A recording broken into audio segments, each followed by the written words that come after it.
Hello, YouTube.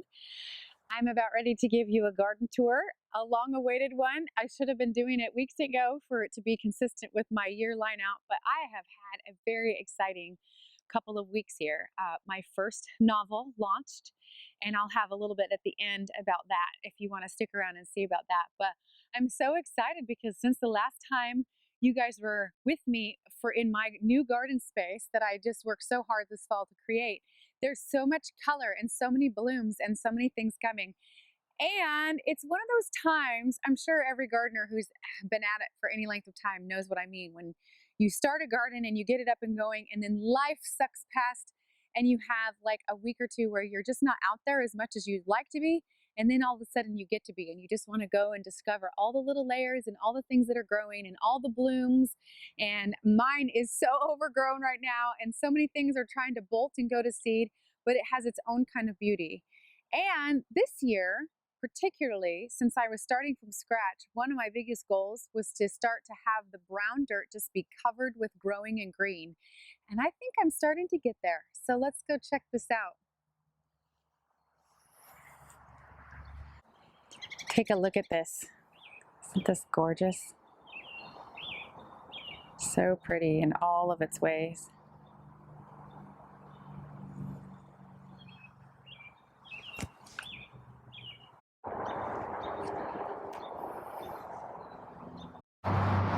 Look at all the beautiful, beautiful growing things. There's just so much.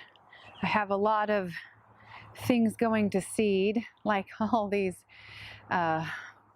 mustard greens and bok choys. My cabbages are actually doing lovely. They're starting to head up. Most people's are already done by now, but we haven't decided if we're going to be warm or cold yet. And the kales are growing great. Fern's nice and healthy. I have an echinacea bush I got here that's not your traditional purple coneflower. It's, look at that, isn't that pretty? Just enjoying all of it.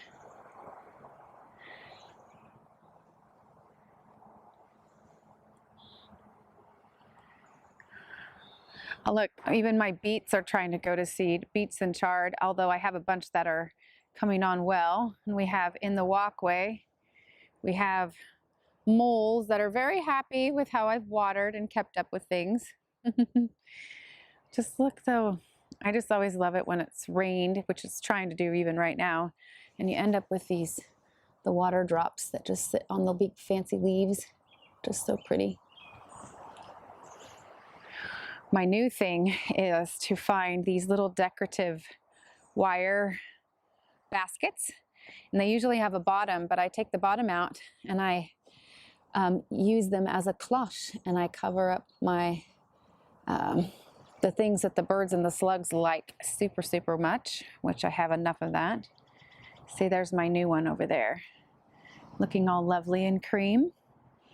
I did have the birds eat all of my corn again, even with the bird netting on, so I have to do that again, minus a very small section, so you can kind of see over there where the hoops are going to be, and then behind it there's a few that made it, not very many. Definitely need to repot or replant. I've used some leek scapes, and my garlic's not quite ready to do the scapes yet, but see those big allium bulbs, the purple ones that are almost faded out? Somebody told me that they were related to the leeks, and I'm kind of curious, and I'm letting these leeks right here bloom because I want to see if they're the same. If they bloom big and purple like those, man, I'll be planting a lot more leeks because those are just amazing and one of my favorite parts. So we got a bird bath in down here. And my zucchinis are coming on, and I have those little decorative pumpkins that'll climb up the fence over here on the right. And just enjoying. I have lots of places where I'm bringing in color, like those are Sweet Williams there, the red. And that's nasturtiums and snapdragons inside with the asparagus. Look at my little purple hydrangea that my friend Audra gave to me as a gift for my book stuff, which is a joy. Look at that. Those little, the little white covers are actually working really well, and they're come in a pack. If you can get them off of Amazon, they come in a pack of like 12, I want to say, and they're for covering food if you're out on a picnic or whatever and you have a meal that you don't want flies to get to or whatever. But they're working great for protecting my bean seeds or sunflower seeds or whatever. I have some, my cucumbers are finally starting to take off a little bit, which, and then we got, everything is going to seed. Do you see the seed heads on the spinach here? Trying, everything is going to seed. Not so sure I care too much. I've actually really enjoyed sitting out here and watching the birds come and hang off of the kale seeds and find a way to eat it by hanging upside down. It's just so pretty, so pretty. I got, things are just coming on. I've got okra coming up, and I haven't seen anything from my oca or sunchokes yet, so I'm not sure if they're going to make it through. They're in those two little black things there. But I got my noodle beans are going to grow up the little trellis, and just, this needs so much attention. It needs to be tended by moi, the gardener. There's always just so much work that has to be done, and with the book launch, I haven't done it as well as I thought I would, but it's gonna be, it's waiting for me. It's waiting for me. Got potatoes and fennel and dill, and I have one of these Love in a Mist flowers has reseeded everywhere, and I just think they're the coolest thing. They have these interesting seed heads that are great in bouquets, and I don't know what kind of, this is a hydrangea in the hydrangea family, but it's not the big hydrangea, so if anybody knows what those are. The hummingbirds love them, and I love having them in here to look at. But these are the seed heads that I'm talking about. Do you see these? Love in a Mist right here. These fuzzy ones that are, these little fuzzy ones right here. They get these, they open up, and then even when they dry and turn into a seed head, they're just so pretty. I'll have to find some that are already bloomed and show them to you.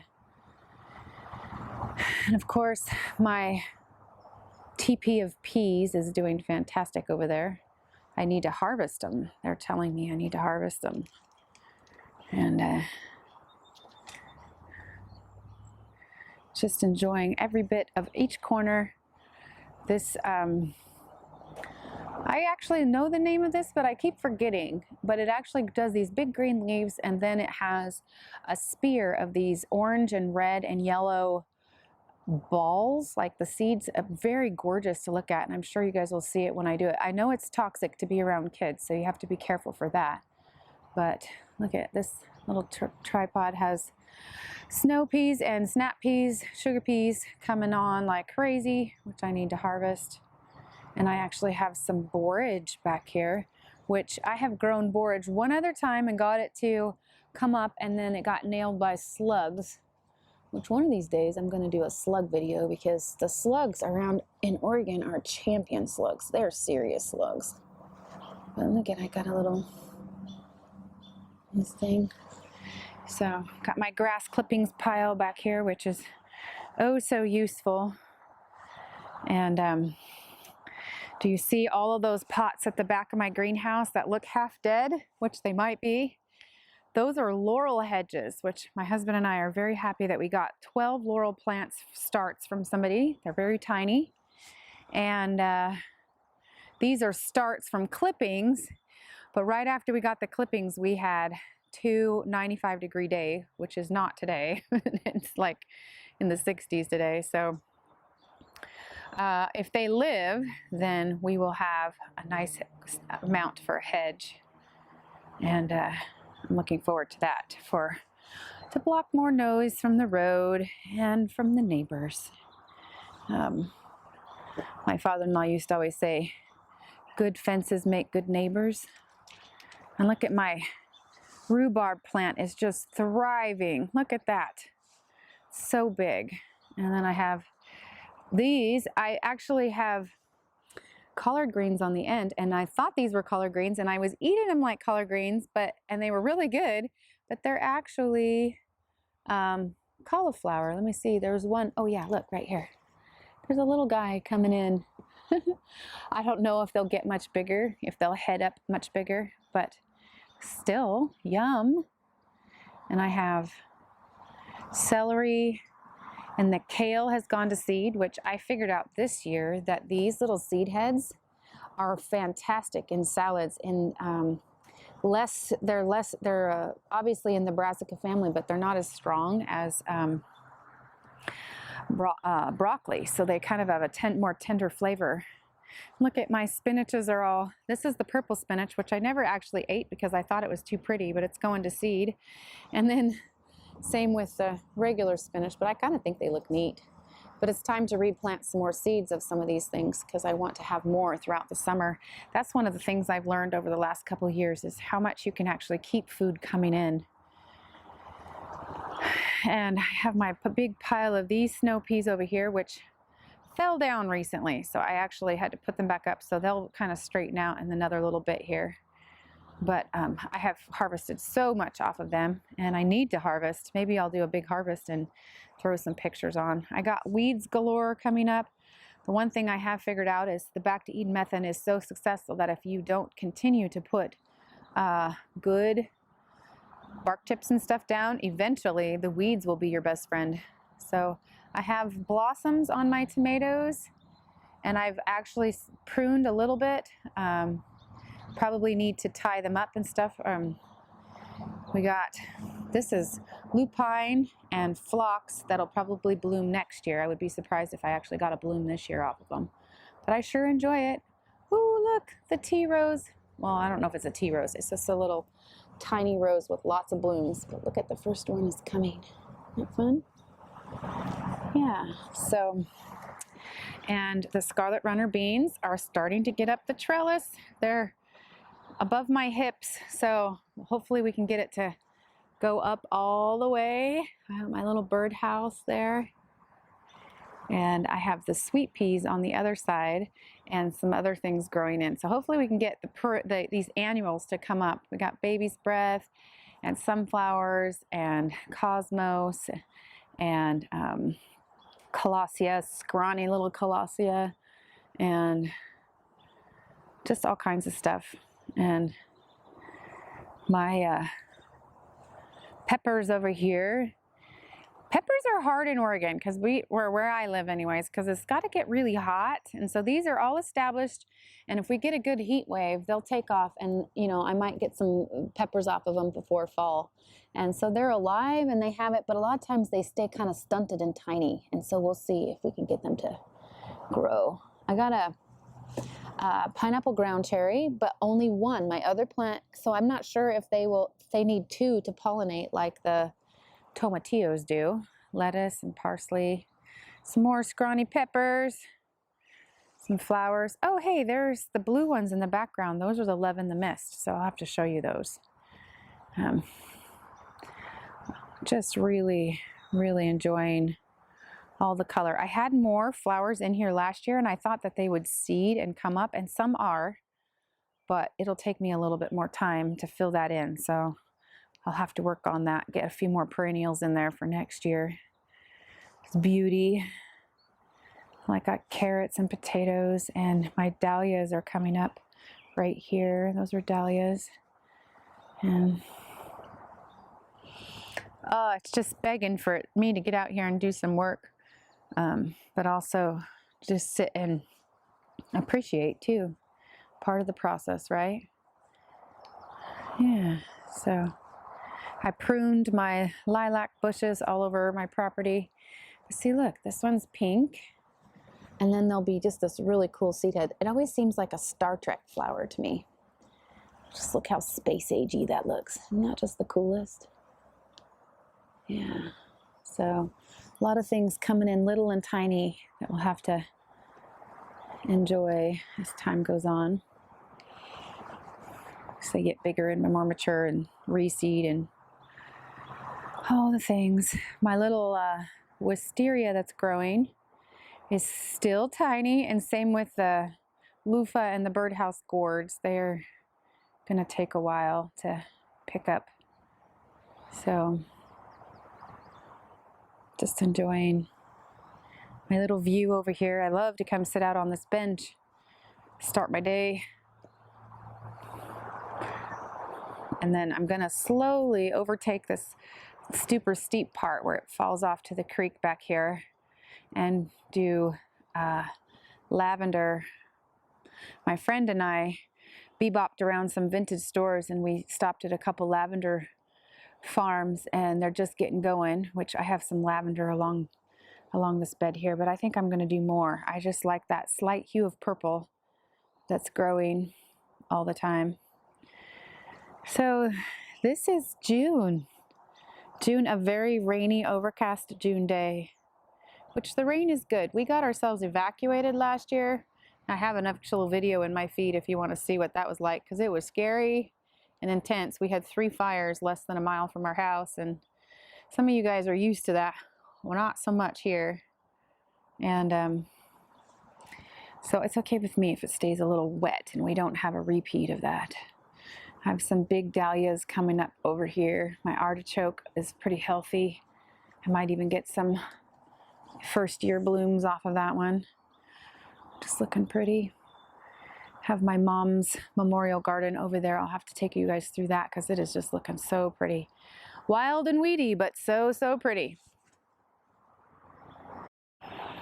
Last year, in preparation for the weddings, I planted a whole bunch of perennials, and some of them took 2 years to come up, and this Campanella bells is one of them. So I have Campanella bells coming up everywhere this year, and they just are just the most magnificent flower.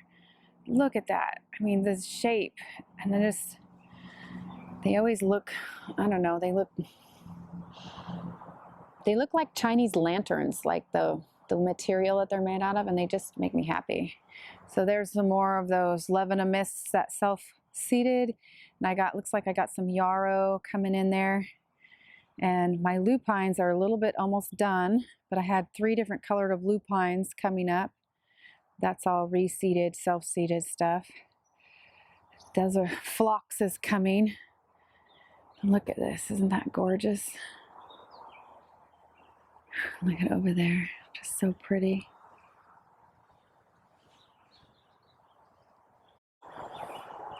This is my view out one of my windows of my house. And I just think it's so thick and full. And that's what my mom always had. She just had this secret garden, something in every nook and cranny. And don't look too close because there's lots of weeds slipped in there. But even when the flowers age out, like the lupines, they start to get old, or the phlox that are from seed back there, the pink ones in the back, it's still pretty. And then of course there's the white Campanella bells. Some more purple ones here on the side. Just so pretty. And then we got a little wild mess going on here too, and that's the white blossom that's taller is mock orange tree. So it just smells so good. It's the first year it bloomed, and that's from my sister-in-law. And then I got lilies, day lilies, and a bunch of other stuff that was given to me by a friend, Danielle, in honor of my mom. And so we look, oh, I got Campanella bells coming out my ears, but I'm not complaining. Look, more purple ones here. The honeysuckle's in bloom on the back fence back there. Hydrangeas are coming. It's just so pretty. How can you complain? How can you complain? And as pretty as this is, this should be the before picture, because somebody needs to get in here and tame this mess and make these things thrive. They're all a little scrawny and spindly, although the sweet peas are blooming. But look, they just even need water. It's time to go to work and get some of these chores in again. I did have some good luck with hiring my nephew to help me. Young Blake came out and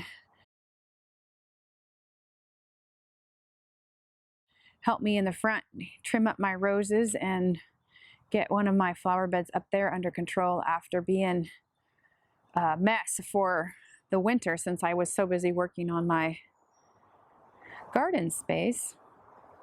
A tree behind me has been filled with choke cherries. So every bird of every species you can imagine has been flocked in and fighting over it, which I really love.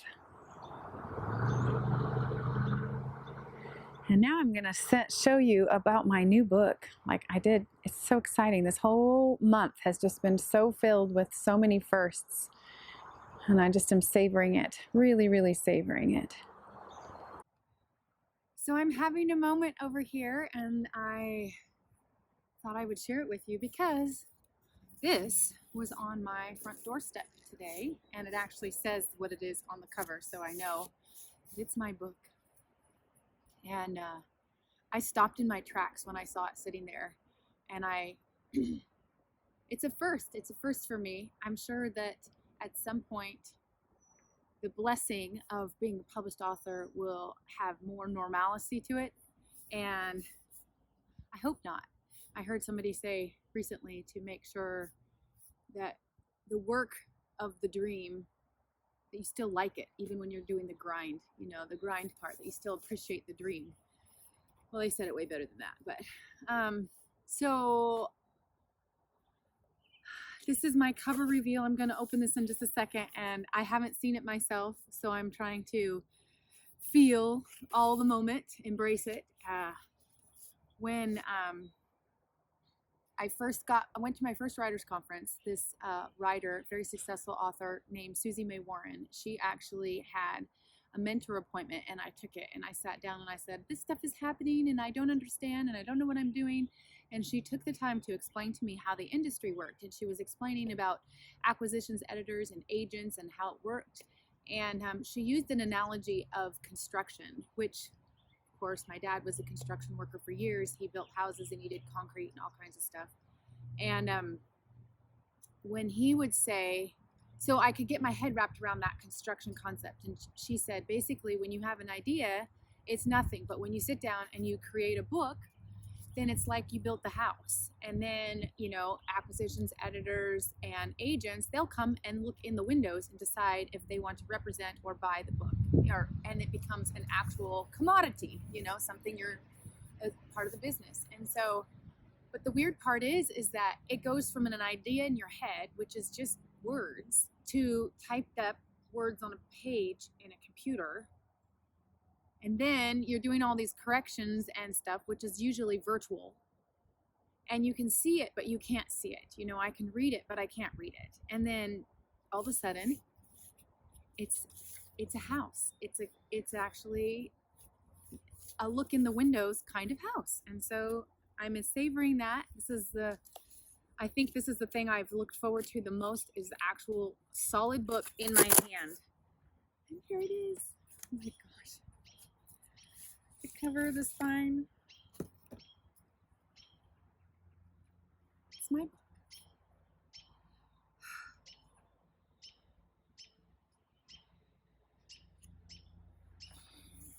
I don't even have words. It has my endorsement on the front.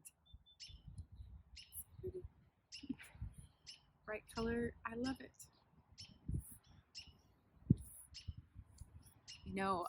Long years in the middle of work, 9 years. Scripture, there's a scripture, it says, when hope is deferred, it makes the heart sick. But when dreams come true, it's a tree of life. And this is a tree of life moment for me. This whole last couple of weeks. I'm sure some of you guys have seen enough of me already, but it is a finish line. And finishing feels so good. It feels so different. Makes me want to do it again. Oh, so there it is. My happy book, The Rock. Thank you.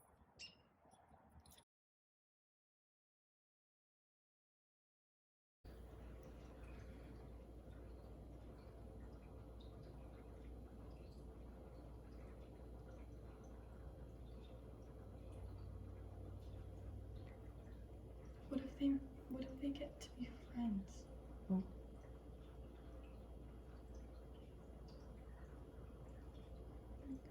See, I told you Baxter's chicken of it. They've probably done this more than one time.